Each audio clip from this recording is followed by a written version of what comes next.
Beek left out of the apartment we were in because of just the condition that it was. It was really small and really dirty.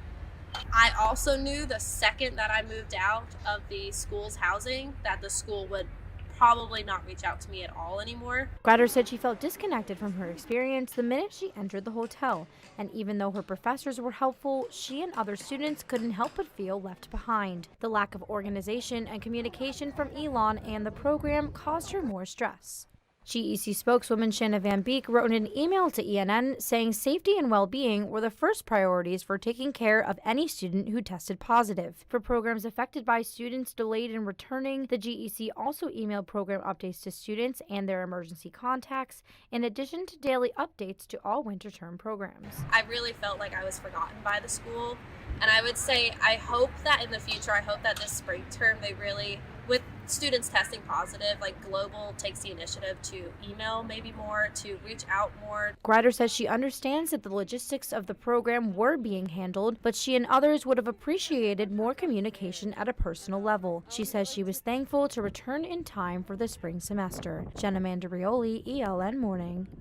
The GEC is hosting support sessions for students who need help understanding the insurance claims process.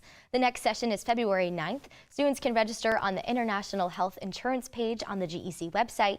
That link can be found on our website, elonnewsnetwork.com. Looking ahead to the semester after hybrid Panhellenic recruitment, one freshman says it's still worth it to be in a sorority, even though events could be virtual.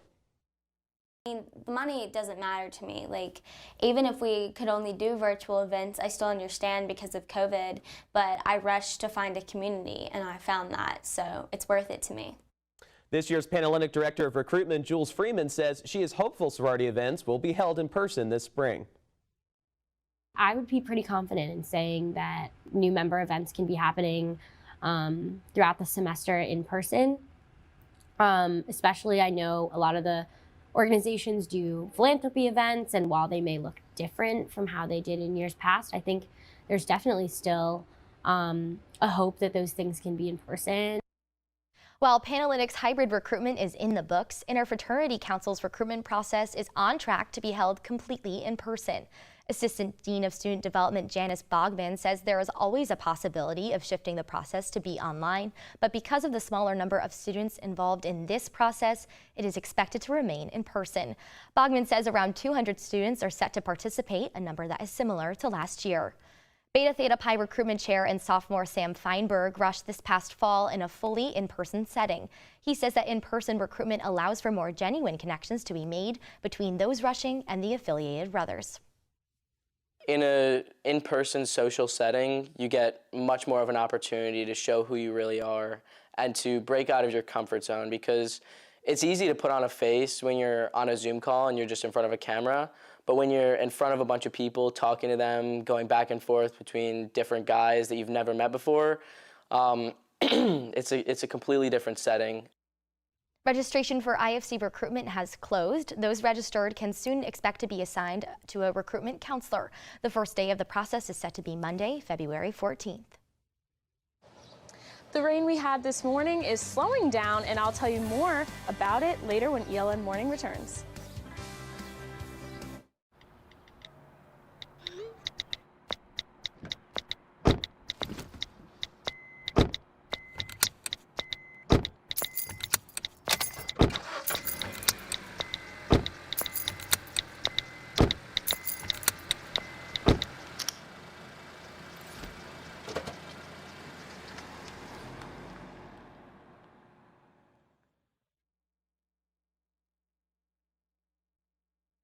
Let me tell you about the toughest guy on earth.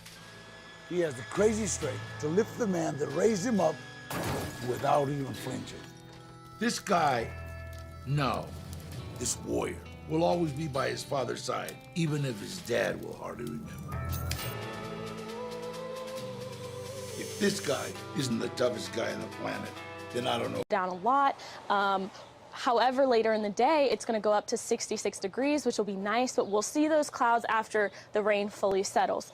Today, the high will be 66 degrees with a low of 48 degrees. And once this rain continues to trickle away, we'll kind of just be seeing cloudy skies for the rest of the day. Now for your Phoenix 5-day forecast. Tomorrow we'll have light rain with a high of 65 and a low of 40.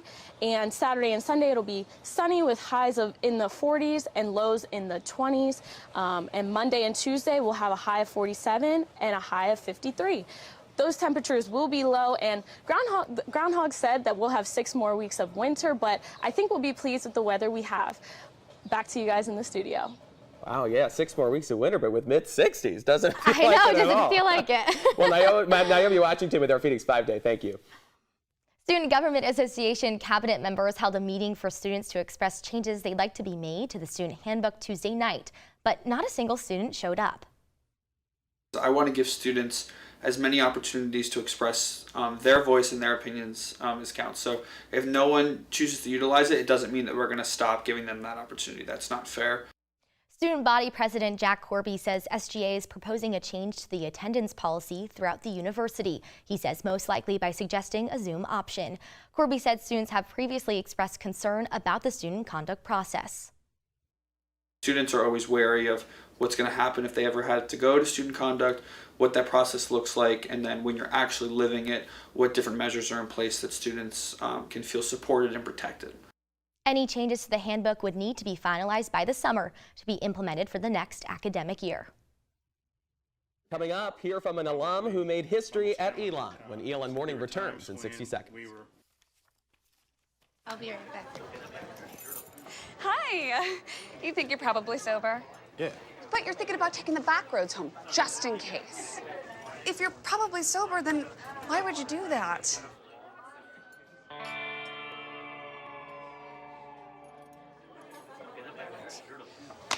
Good choice. Probably okay isn't okay. If you see a warning sign, stop and call a cab, a car, or a friend. That's a full glass of wine. I'll be chatting you later.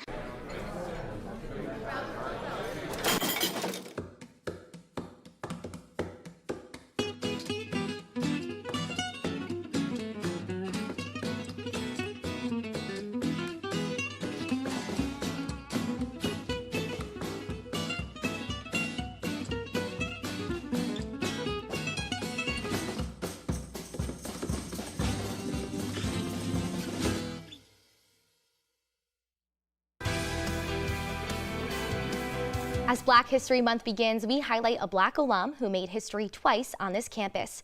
Brian Colson was the first Black editor-in-chief of the Pendulum and the first Black SGA president at ELN.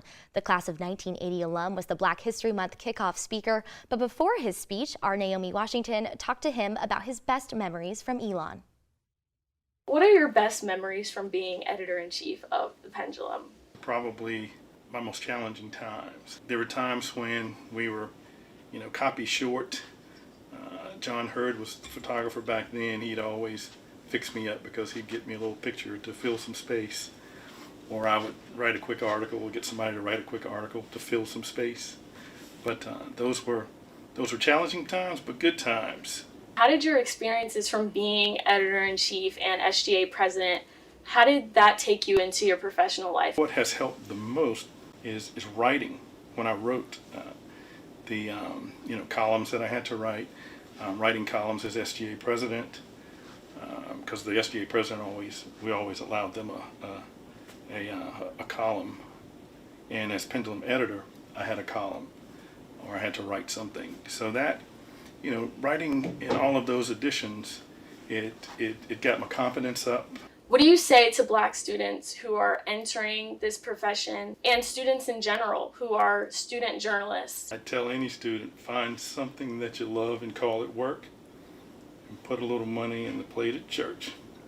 Well, that's all the news we have for you this morning. Thanks so much for joining us. For all the news you need to know when we're not on the air, visit our website, elonnewsnetwork.com, and be sure to follow ELN News Network. We'll see you Monday night at 6 p.m. Eastern when ELN Local News returns. Have